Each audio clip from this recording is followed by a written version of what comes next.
Leos, this is your weekly reading. This is for all my Leos, Sun, Moon, Rising, and or Venus. We're covering October 2nd till October 8th, and we're going to go over a little bit of health, career, work, finances, and love, romance, dating, or relationships. So as I always say, you can listen for your Sun, Moon, Rising, and or Venus. Just up to you. Keep in mind these are general, so it may not always resonate to the T, and that's okay. Just listen for your sign and take what fits and leave the rest out. If you want to follow me on my Instagram, social media platforms, second YouTube channel, Instagram, everything's linked below. Poetry book is available on Amazon as well. That is linked below. And yeah, let's see what's going on in the sky for this week for all of us. Okay, so on October 4th, it's actually my brother's birthday, so happy birthday, little brother. We have Mercury going into Libra, so we're gonna be thinking and communicating with more consideration towards others. You may be wanting to socialize more, work on relationships, or maybe think about how you can include someone else in something. So we'll probably be more relatable, maybe a little more friendly, or at least more polite towards others, because you know Libra makes us want to hang out or want to relate and be fair and just be more considerate of others. Okay, or just thinking about the relationships in our lives. Then on October 8th, we have Venus moving into Virgo. So Venus, our girl Venus has been struggling. Okay, first it was in retrograde all of August, and now it's going into Virgo. And I say that because Venus doesn't do so good in Virgo. So this may make us kind of overthink, overanalyze, be a little bit too critical, or look too deep into the people, places, things that we love. You know, it's not just about love and romance, it's about anything. We may overthink it or kind of be too smart for our own good and then eventually like self-sabotage. So careful with this Venus and Virgo influence, that you don't go too deep with something or like become too critical, too nitpicky, or trying to like look for the flaws, trying to look for the problem instead of just embracing what is, and not I guess wanting everything to be perfect, you know, because love, relationships, life, things that we want is never perfect. So let's try with Venus and Virgo, let's try to not be perfectionist or want to make someone the way we want them to be, instead of just like maybe accepting them for who they are. But of course, that there's lots of other things that go into it, but Venus and Virgo may influence us to kind of be a little too nitpicky, too critical. So we just want to catch ourselves that we don't let it get too far and maybe hurt someone that we love or hurt ourselves by being a little too critical or something. So let's start with health first, okay? All right, so for all my Leos, please, Sun, Moon, Rising, and or Venus, what's going on this week or whenever you're watching this when it comes to their health? Physical, mental, emotional, spiritual, all the above, or just one or the other. For Leos, Leos, Leos. All right, so you guys got the devil, Capricorn energy. And no, this doesn't mean that demons and stuff are going to be summoned and attack you. No, it's not that.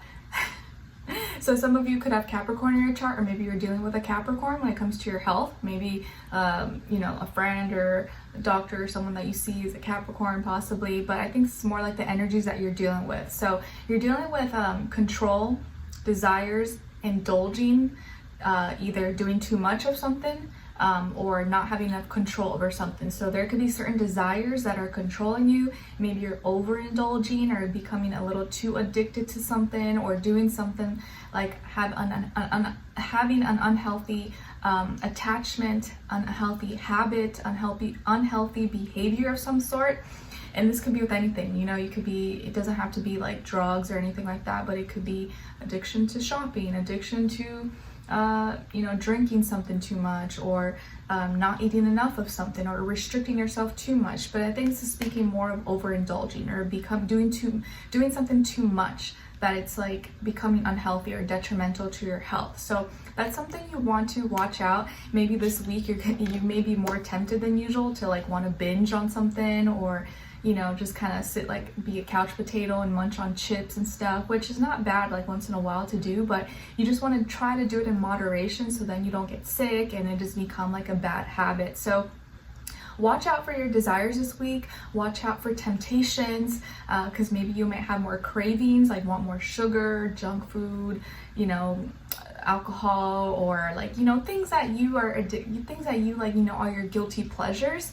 it's okay to have them, but try to keep it in moderation so you don't go overboard this week, okay? And do it safely. But this might be the week where you have more temptations, you have more cravings, maybe it's that time of month, or you're getting together with people, with friends, so like, you know, you might indulge a little bit more than usual, and that's okay. You know, you don't have to eat clean all the time, like that's not realistic, but try to keep it in moderation and try not to go overboard, okay?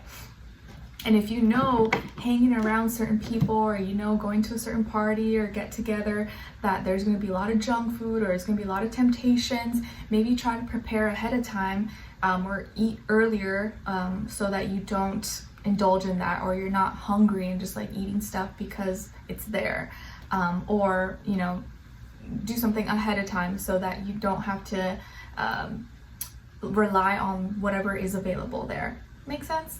Okay. All right, or have healthier choices in your kitchen, like pick healthier snacks and stuff, so that way when you are craving something, you're munching on something a little bit healthier than as opposed to a bunch of junk, okay? Let's see, so what's going on when it comes to your work, school, career, and finances, please?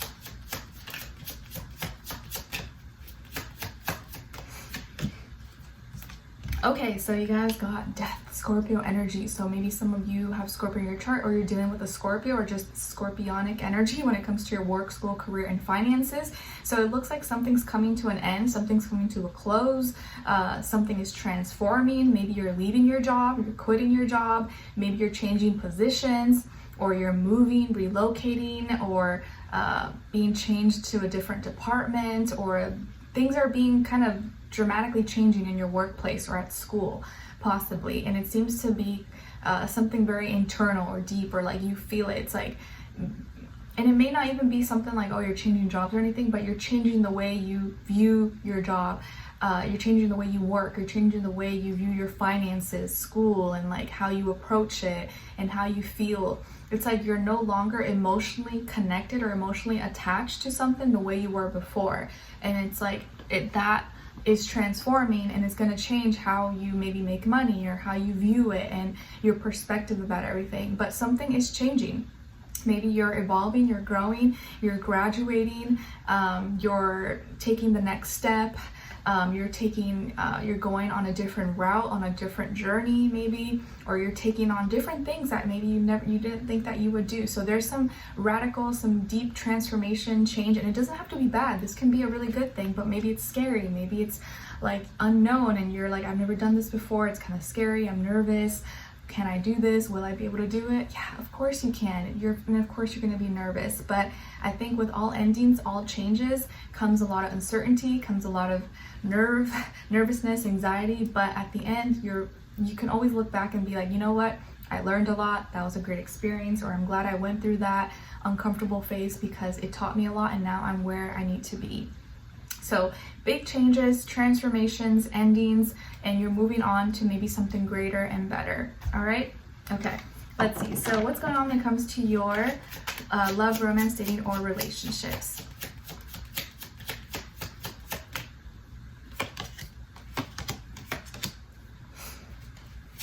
Yeah, maybe you're like closing down a business and you're going to be starting something else. Maybe you're leaving your job because you're going towards a different career, or focusing your attention on something else. Or maybe you were once working on something and now you're dedicating your life to something else, to your kids, to your family, or something, or who knows. This other side for this other person.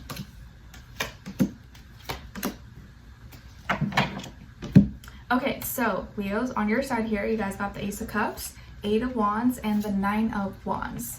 All right, so maybe some of you have water in your chart. I was gonna say Aries, no, Cancer, Pisces, Scorpio. Then on this other side for this other person, this can be the past, present, or future situation, or all three, all of the above. You guys got the 5 of Cups, or they got, then the 5 of Wands, and the Fool. All right, so definitely someone here. This other person seems frustrated in their feelings, not being able to express themselves, a lot of internal or external mental conflict or conflict with others. So this person I feel like could be younger. If not, maybe they're just acting immature, they're acting childish, or they're in a new place, new environment, or they're just the way they're reacting, responding, involved in something is kind of childish or immature, or they're being reckless, irresponsible, not being acting in an adult manner, and maybe taking too many risks, too many chances, and not thinking twice about things. So that is getting them maybe into trouble.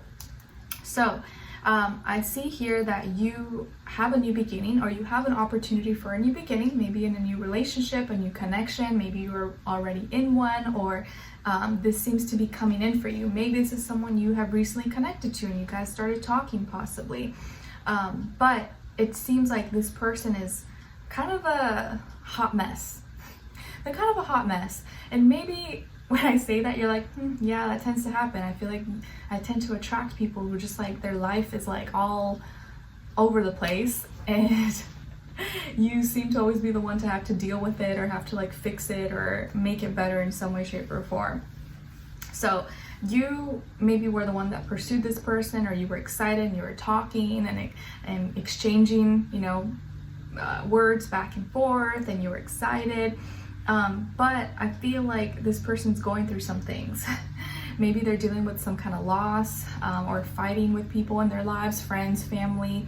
I don't feel like it's with you. I feel like you guys are like pretty good, but maybe the things that they're going through in their life is affecting you, is affecting the connection, affecting the relationship or the potential relationship.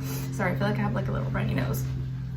Okay, so they seem to feel like they lost something, and they've been in their feelings or sad about it, okay? And it could have nothing to do with you. Maybe it's with work, school, friends, family, something like that. So they're kind of sad, mopey, sensitive, crying in their feelings.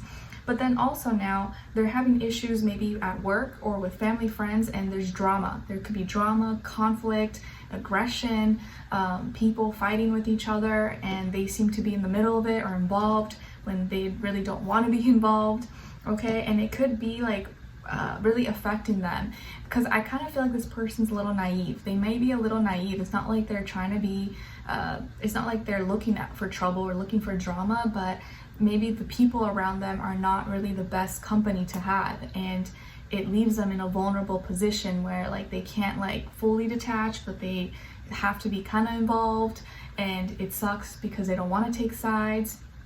Or maybe the people they're around don't approve of you, or they don't want to see them with you, or they don't want to see them happy, and it kind of just messes everything up for them. Okay, so, or maybe they have friends or people who are mad that they're talking to you, or that you guys are together, seeing each other, or something like that. And so you're trying to stick up for them, or you're trying to defend them, you're trying to defend and protect this connection, this relationship, and you want to be there for them. And I feel like you genuinely see that they're struggling, and maybe they need help, or they need protection from maybe these toxic people or whatever's going on in their life. And I feel like this person wants a new beginning. They want a new start. They're like, oh, I need to get out of here. I want a new life. I need to move. I'm tired of being around these people. Like, this is not going to work out for me. I just want to get out. And so maybe you are that like opportunity for them. Like, they want to leave. They want a new beginning. They want a new life, because their old life is just miserable. It's not fun, and they feel like they can't thrive. They feel like they can't, you know, be their best selves if they're stuck in this cycle.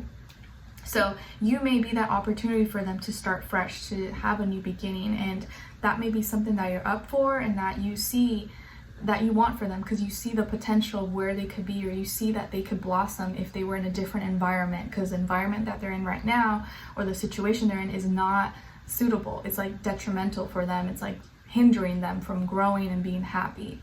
Okay, so let's continue on in the extended to get more information, to see where their energy is at, what are they thinking, what are they feeling when it comes to you, what they don't want you to know that maybe you should know, and what their next action move will be towards you, and then your advice. Okay, so we'll continue on in the extended. Link will be below. I'll see you guys there, and I'll see you for your next reading. Take care.